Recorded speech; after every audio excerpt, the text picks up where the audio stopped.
Hey all, this is Mike with Palms and Pines Parasports for another episode of Getting Everyone Moving. Actually, this is episode 23, and I have some friends from Tucson.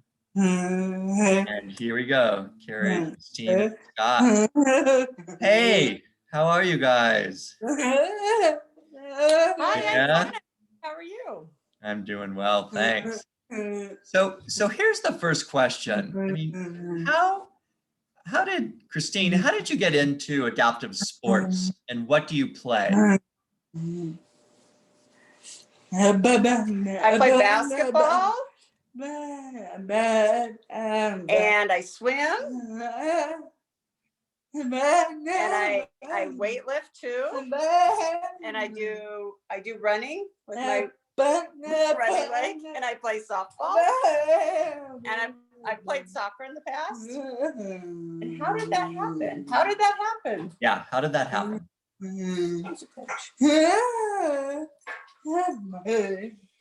Well, when we first moved to Tucson, we got introduced to it. Hold on. Okay. Yeah. Go ahead. When we first moved to Tucson, we met a group here in town that was involved with soccer through AYSO, and it was called VIP soccer, and it was for kids with different disabilities, and got involved in that and springboarded from that into spring, where we found out about Challenger Baseball, which is through Little League Baseball, and then got involved with swimming after that. And at ASDB, she got involved with track and field, doing some running, doing the javelin throw. So a lot of different things. So, I don't see, Christine as someone with a disability at all, right? She participates in everything. But what was she born with, that brought her into adaptive sports? How did that all? See,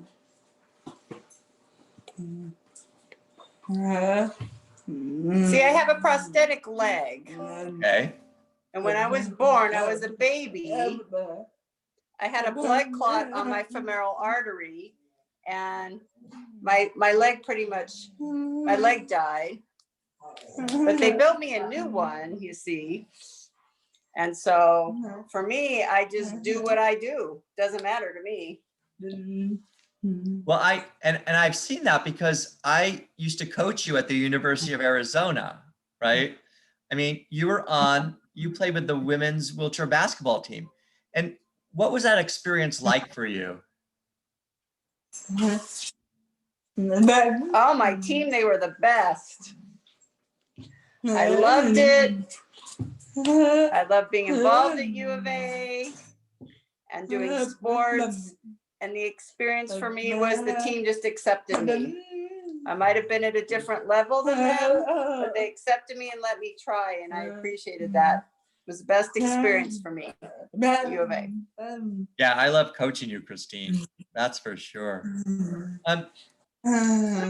So Kerry, you and Scott, obviously you provided a ton of support.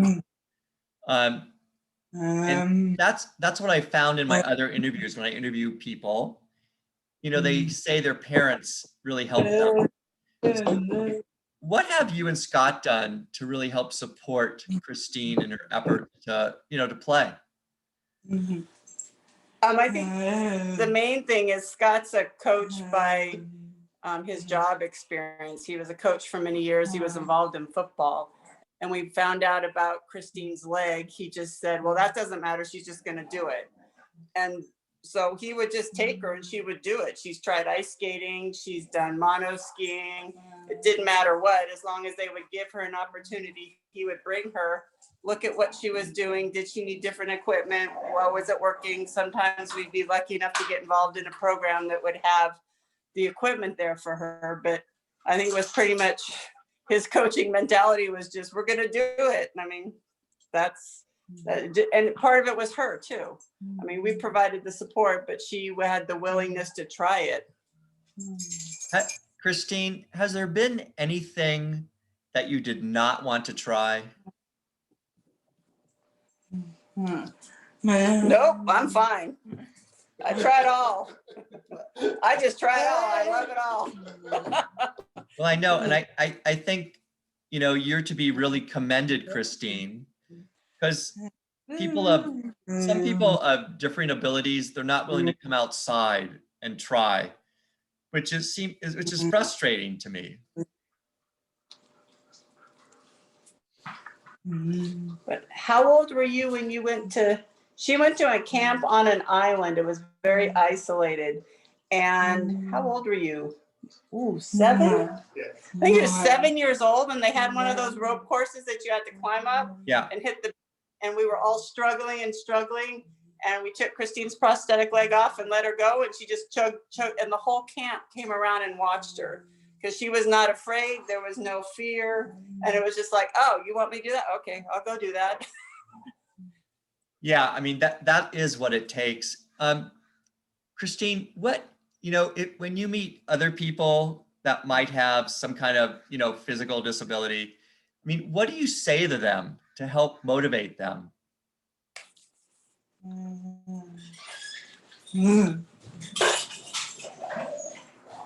Let me think about that for a minute. Okay, yeah, think about it for a second. I tell them it's fun. Yeah. And enjoy it. Yeah. And you meet new people. I don't want to sit home alone. No, I can't do that. I want to go and do. Because it's fun. And I think, you know, that's really important to get that message out, you know, to everyone, you know. I think the fact that you all live in Tucson is really helpful. I think there's a very supportive community there. Can you all say something about that and how much it means for you to live in Tucson? Oh yeah, I do. I like living in Tucson. I've made connections through like the U of A basketball team, and we met this wonderful person who you know, Mike, named Mia. Yes. She just goes and goes. And recently, what's the new sport you got to try? I got to try tennis. Oh, really? Yeah, first time playing tennis, and Mia called and invited me, and we got to try it for 2 weeks before we were shut down again, right? Yeah, so having those people in my life that help me and invite me, and I'll go try anything. And then Coach Mike from U of A invited you to try what? Golf. So I went out and I tried golf. Oh, that is terrific. And of course, the weather helps a lot. Yeah, I'm in similar weather here, so it does help. Christine, what about you have a brother and a sister, and how did they help you?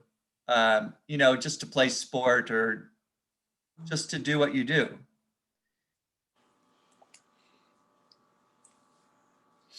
Well, they watch me, they encourage me, and they support me.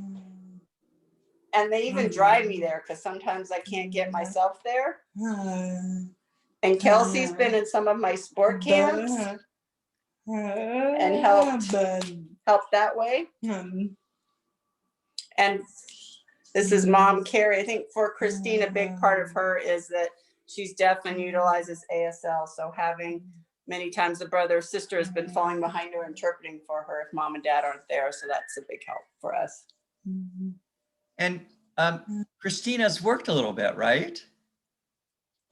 I work at Albertsons. So you're working at Albertsons now, and 2 days a week. I work for 3 hours, 2 days a week. I've been doing that for 1 year now. Yep, 1 year. That's great. And Christine, so what do you do at Albertsons when you're there? I do a lot of stocking. I do this thing called go back, so stuff that people don't want. And I also bag and I do things like that and say hello to the customers. And how are the people that you work with? I mean, are they pretty accepting of you? Yeah. That's one reason why I picked that store, Albertsons, because they've hired other deaf people and their customers who learn sign for me, and their employees there who are learning sign to communicate with me. So I appreciate that. That is so terrific. I love that. If I lived in Tucson, I would shop at Albertsons when you worked there. Yeah, sure. Come by anytime. Well, it's a little bit of a drive, but you know.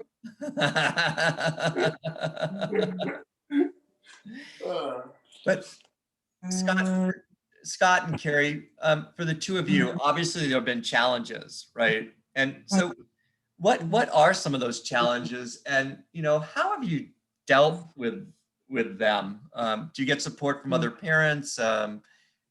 You know, what have you done to overcome some of these challenges? I guess probably the biggest thing is we've just been able to connect with people. Like when we moved to Tucson, you know, we got introduced to the soccer program, which we had not been involved with before. And so just the fact that we were given that opportunity and they brought us in, and, you know, like Kerry said, with my coaching background, I immediately get involved and do what I can to help out wherever I can. And then that just kind of seems to happen whenever I get involved with whatever event or sporting or, you know, sport that she's interested in playing. So, and I think what Scott's saying is the biggest part is when you ask for support, best advice for me is to give back, whether it's bringing the water or helping set up or clean up, whatever we can do to support the program that's supporting her, that we can at that time, we try and do that. Yeah. So Scott, you know, since you're a coach, when you coach, you know, an athlete with a different ability as opposed to someone who, you know, is considered able-bodied, I mean, how do you approach that? I mean, do you approach that differently at all, or is it the same, or? For the most part, I think it's the same. You know, you take a look at the ability of the individual that you're working with, and if you've got to make a modification, you do that.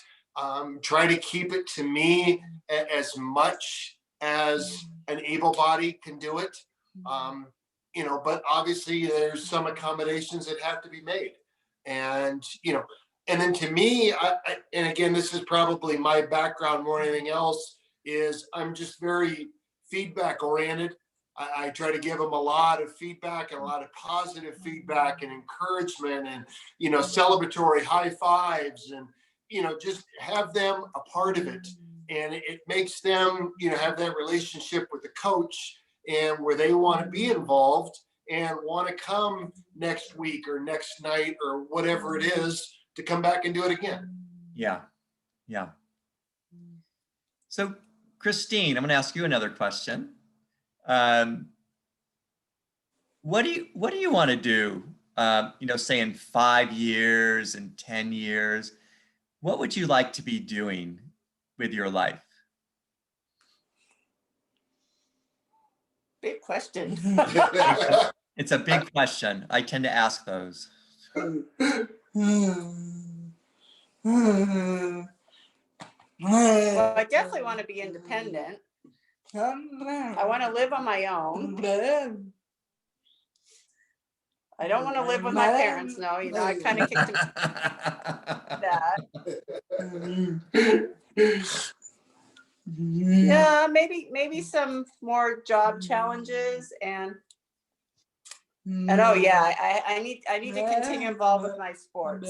I'm kind of frustrated and tired with COVID and the roadblocks that's put up. So I really want that to be finished. I want to be safe too, but I want to be involved in sports again and see my friends and do different experiences. I'm excited to learn about tennis, those kind of things. So future, I want to keep those things in my life, right? Yeah. Yep. Christine, can you talk, what are the things that you need to do so that you can be more independent? What are you learning and what more do you need to do?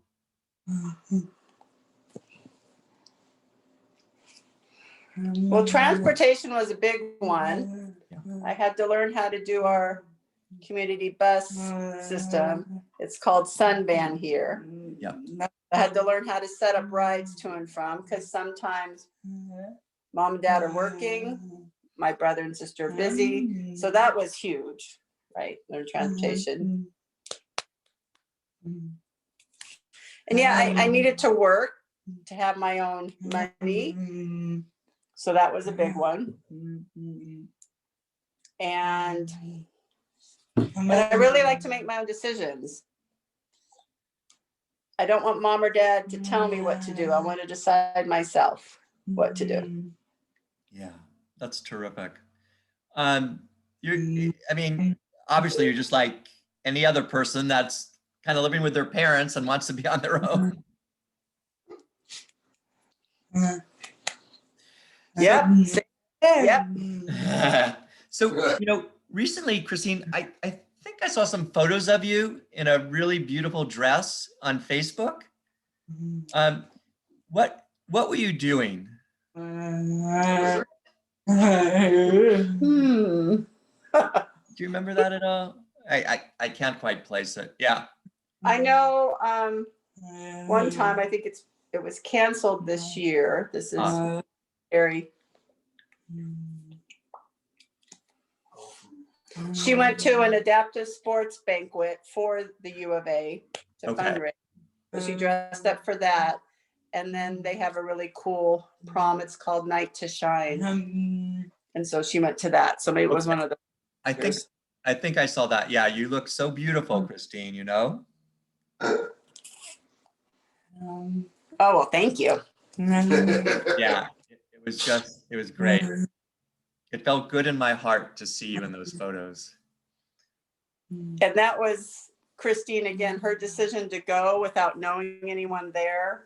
Wow. And dad supporting that and standing outside nervously. No parents were allowed. They had a special spot you could wait. And so sometimes as a parent, it's a little hard to let go to foster that independence. Yeah. Christine, so is there anything that you're scared of at all? I don't think there's anything. No. The only thing I can take from Christine's history when you were younger was self-flushing toilets scared her terribly. That's the only I can think of that scared her. Why was that? Well, not to get technical, this is mom Kerry again, but when you have to take a leg off and you don't have another chunky leg to sit down, toilet didn't quite sense when it would flush. Yeah. And that's a powerful section. So that, and from our camping experience, pit toilets, probably same reason we don't like those. I don't like those either. But other than that, the girl has no fear. Why? I don't know. Because mom has a lot, maybe watching her do things. Yeah. That is, Christine, so when you used to come in to basketball practice early in the morning, I noticed that you just got right in there and played. So I saw that, you're. Oh yeah, I'm always ready to go. Yeah, you're very extroverted and you don't let anything stop you. Yep, that's me. Yeah, that's really terrific. So we're kind of coming towards the end of our interview, and Christine, I want you to, what would you tell people, who are kind of afraid, who don't want to get out there and participate? How would you motivate them to participate? I just encourage them, you know, I tell them just to try it, try something. And if you need a person to support you, go with you, take that person with you, just try it one time, see what happens. Yeah. Yeah, that's very good advice. And I think you're right. Thank you. So I want to thank you all, Christine, Kerry, Scott, for a really good interview. And I'm sure people will want to hear what you have to say, and you know, we'll really learn something from it. Oh, well, thank you for interviewing me. I appreciate it. Yeah, appreciate you taking the time, Mike. That's very nice of you. Thank you.